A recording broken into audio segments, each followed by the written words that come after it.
انسان کو وہ بنیادی ضرورت جس کی اس کو پریشانی بھی ہے، ٹینشن بھی رہتی ہے، جس کی وجہ سے انسان گناہ، معصیت، حرام اور اللہ کی نافرمانی کے اندر ملوث بھی ہو جاتا ہے، وہ ہے رزق کی ٹینشن۔ اور اگر ہم رزق کے مفہوم کو اور اس کے اندر برکات اور جو برکتیں ہیں اس کے مفہوم کو تھوڑا وسیع جاننے کی کوشش کریں تو انسان کی زندگی کی ہر ضرورت ہی اس کا رزق ہی بنتی ہے، چاہے وہ اولاد ہو، چاہے وہ مال ہو، چاہے وہ کھانے پینے کی اشیاء ہو، چاہے وہ سکون ہو، اللہ کی طرف سے یہ سب کچھ ہی رزق ہے۔ ان سب میں ایک تصور تو یہ ہے کہ انسان کی جتنی ضرورت ہے اس کو اللہ تعالیٰ یہ فراہم کرتے ہیں، اور دوسرا ایک اعلیٰ تصور ہے کہ اگر انسان کے پاس حصی اشیاء اور بنیادی ضرورتیں کم بھی ہوں تو اللہ تعالیٰ اس میں برکت ڈال دیتا ہے، جس کا مطلب ہے جو کم ہے وہ انسان کے لیے کفایت کر جاتا ہے۔ ایک زمانہ تھا جب مسلمانوں نے کم ریسورسز کے ساتھ زیادہ سے زیادہ ترقی حاصل کی، جسمانی اعتبار سے، حصی اعتبار سے، روحانی اعتبار سے، اجتماعی اعتبار سے، انفرادی اعتبار سے، ہر محل کے اندر، ہر پہلو میں مسلمانوں نے وہ کارنامے پیش کیے کیونکہ وہ ایک بنیادی ضرورت کو اور ایک بنیادی اصول کو اور ایک بنیادی حکم کو اور ایک بنیادی اصل کو ہمیشہ سے قائم رکھتے تھے اپنے اندر اور اپنے گرد و نواح میں۔ مسلمانوں نے جب اس چیز پر کمپرومائز کیا تو آج مسلمانوں کے پاس اتنا سب کچھ ہونے کے باوجود بھی سکون نہیں ہے، اطمینان نہیں ہے، راحت نہیں ہے، فرح نہیں ہے، وہ بیلنس نہیں ہے، وہ ایکولیبریم نہیں ہے، وہ پیس نہیں ہے جو ہمارے دین کا اور ہمارے اللہ کا وعدہ بھی ہے، اور وہ ہے تقوی، اللہ کی پرہیزگاری، اللہ کے احکام کی لاج رکھنا، اس کی فرما برداری کرنا، اس کے حکموں کو بجا لانا، اور اگر نہ بھی کر پائے تو اس پہ ندامت اور شرم کا احساس ہونا۔ اس سے انسان کو زمین اور آسمان کی دولت کے دروازے مل جاتے ہیں۔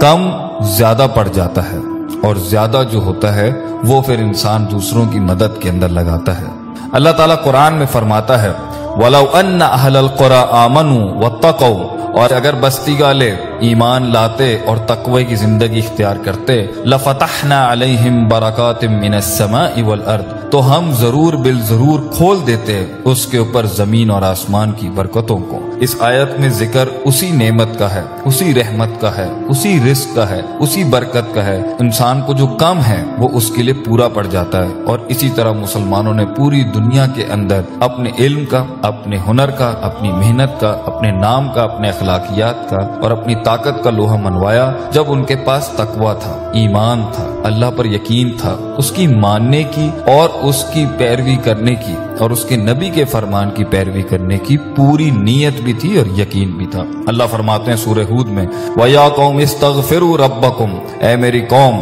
اگر تم نے استغفار کیا، ثُمَّ تُوبُوا إِلَيْهِ، اور پھر تم توبہ کے مستقل پروسیس میں اگر ہمیشہ مشغول رہے کہ تمہیں اپنے گناہوں پہ ندامت رہی، دل میں احساس ہوا، اس چیز کا ڈر تھا کہ میں نے اللہ کی شان میں یا اللہ کے عرش کے نیچے اس کی نامانی، اگر یہ ندامت، یہ احساس تمہارے اندر تھا تو اللہ فرماتا ہے یرسل السماء علیکم مدرارا، ہم تمہارے اوپر ایسی بارش اور ایسے بادل جو پانی اور بارش سے بھرے ہوئے تھے، موسلادھار بارش سے بھرے بھیجتے کہ تمہارے ہاں خوشحالی ہی خوشحالی، ہریالی ہی ہریالی، ایگریکلچر ہی ایگریکلچر، پانی کی فراوانی، رزق کی فراوانی تمہاری اس توبہ اور استغفار کے تحت ہم بڑھا دیتے۔ وَيَزِدْكُمْ قُوَّةً إِلَىٰ قُوَّتِكُمْ، اور ہم تمہاری قوت کو مزید بڑھاتے اور بڑھاتے، تمہاری طاقت کا ہر وہ ایسپیکٹ جسے تم سمجھ سکتے ہو، ہر ڈیمنشن میں، ہر ڈومین میں ہم تمہیں طاقتور کرتے۔ وَلَا تَتَوَلَّوْا مُجْرِمِينَ، اور نہ پھر جانا تم اس حالت میں کہ تم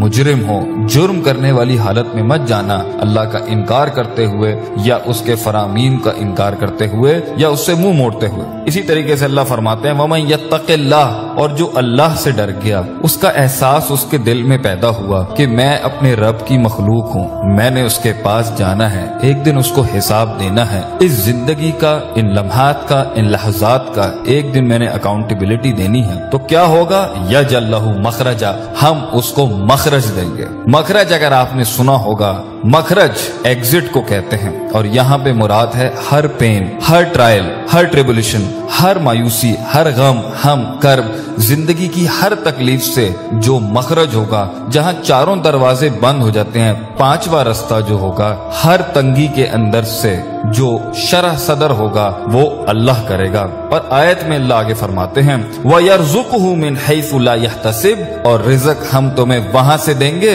جہاں تمہارا گمان بھی نہیں جا سکتا۔ لیکن آگے اللہ نے ایک اور ارشاد فرمایا وَمَن يَتَوَكَّلْ عَلَى اللَّهِ، اور جس نے اللہ کی ذات پر کامل توکل رکھا، عقیدہ رکھا، یقین رکھا، اعتماد رکھا، جیسے کہ خالی پیٹ چڑیاں صبح نکلتی ہیں یہ سوچ کے نہیں کہ انہیں ملے گا نہیں ملے گا، اس یقین کے ساتھ کہ انہیں ملے گا ہی ملے گا، اللہ سنبھالے گا، اللہ کے سوا کسی اور کے آگے قلباً ظاہراً جسماناً عقلاً اور اپنے جسم اور اعضاء اور روح کے ساتھ کسی کے آگے نہیں جھکنا سوائے اللہ کے۔ جو ایسا توکل اللہ پہ رکھتا ہے فَهُوَ حَسْبُهُ، تو اللہ کہتے ہیں ہم اس کے لیے کافی ہیں، ہم اس کے لیے کافی ہیں۔ ان اللہ بالغ امرہ، اللہ اپنے معاملات کو پہنچا دیتا ہے جہاں اسے پہنچانا ہوتا ہے۔ قد جعل اللہ لکل شیء قدرا، اللہ نے ہر چیز کی قدر، اس کی تقدیر، اس کی مقدار بیان کر دی ہے، ہونا وہی ہے جو اللہ چاہتا ہے۔ اسی طریقے سے اللہ تعالیٰ ایک اور جگہ فرماتے ہیں فَقُلْتُ اسْتَغْفِرُوا رَبَّكُمْ إِنَّهُ كَانَ غَفَارًا، بے شک کہ اللہ بہت معاف کرنے والا،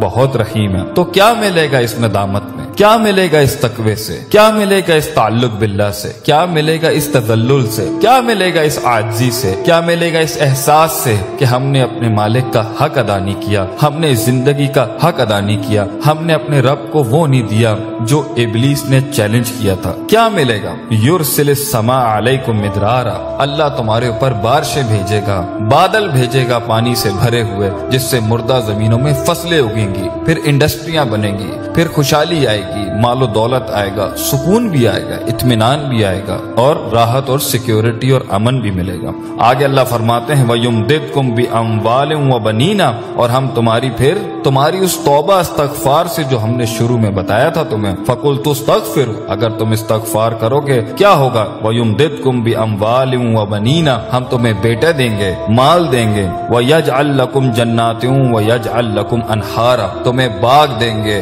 دنیا میں بھی دیں گے، آخرت میں بھی جنت دیں گے، اور تمہیں اس میں نہریں دیں گے، خوشحالی دیں گے، سکون دیں گے، اطمینان دیں گے۔ اسی طریقے سے اللہ تعالیٰ نے قرآن میں فرمایا یا ایھا الذین آمنوا ان تتقوا، اے ایمان والو اگر تم نے اللہ کا تقوی اختیار کیا، ان تتقوا اللہ یجعل لکم فرقانا، ہم تمہیں فرقان دیں گے۔ اس آیت میں بہت اسباق ہیں، یہی کافی ہے۔ اسی طرح اللہ نے فرمایا یا ایھا الذین آمنوا، اے ایمان والو ان تتقوا اللہ، اگر تم نے اللہ کا تقوی اختیار، گاڈ کانشسنس، پرہیزگاری، پرفارمنسز، پروڈکٹیوٹی، نماز، روزہ، حج، زکوٰۃ، اخلاقیات، اذکار، صبح شام اللہ کی یاد، توبہ، نماز کے بعد کے اذکار، زندگی کو جھوٹ سے بچانا، دھوکے سے بچانا، فریب سے بچانا، ربا سے بچانا، شرک سے بچانا، چوری سے بچانا، بد نظری سے بچانا، ہاتھ، پیر، پیٹ، آنکھ، منہ، کان کے گناہوں سے بچا کے رکھنا، غیبت سے بچا کے رکھنا، لوگوں کی عصمت، لوگوں کی عزتوں کو پامال کرنے سے بچا کے رکھنا، حق کا ساتھ دینا، امر بالمعروف کرنا، نہی عن المنکر کرنا۔ اگر تم اس نہج کے اوپر چل رہے ہو تو کیا ہوگا ان تتقوا اللہ،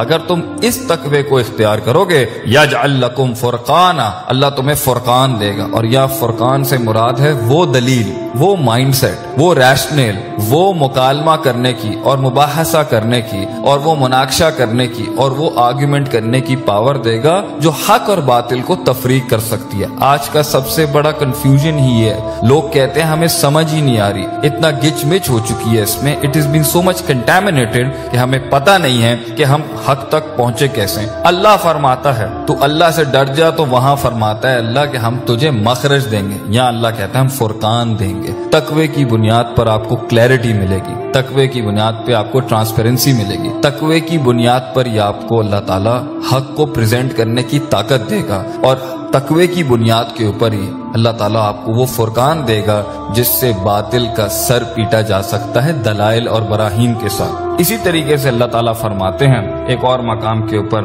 وَنِسْتَغْفِرُوا رَبَّكُمْ، اگر تم نے استغفار اور توبہ کی، تقوی، پرہیزگاری، گاڈ کانشسنس، ثُمَّ تُوبُوا إِلَيْهِ، ماضی کی بھی کی اور ثُمَّ تُوبُوا إِلَيْهِ، اور بعض مفسرین کہتے ہیں توبہ سے مراد آنے والے کی بھی، جو مستقبل میں ہونی ہے اس کے بارے میں بھی ڈر کے رہے اور احساس رہا کہ جو آج ہو رہا ہے اللہ ہمیں اس کے لیے معاف کر دے۔ کیا ہوگا